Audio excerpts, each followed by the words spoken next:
ননদের আইবুড়ো ভাতে ছিল পঞ্চব্যঞ্জনে ভরা এলাহি আয়োজনের একটা থালি।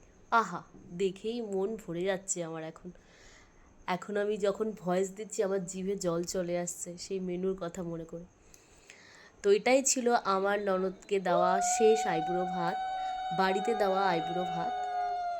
তো এটাই সেই মুহূর্ত যখন সব মেয়েদের চোখের কোণে জল চলে আসে।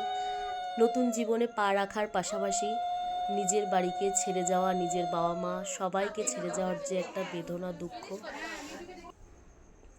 একে একে সবাই আশীর্বাদ করে নিচ্ছে। তারপরই শুরু হবে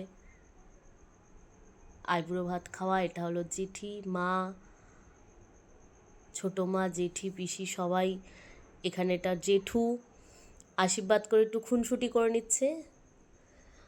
সব শেষে সবার ফটো রইল সেদিন যে কজন উপস্থিত ছিল, অনেকের ছবি হয়তো নেই।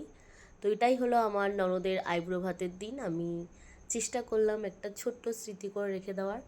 ভালো লাগলে লাইক, কমেন্ট আর শেয়ার করে দিও।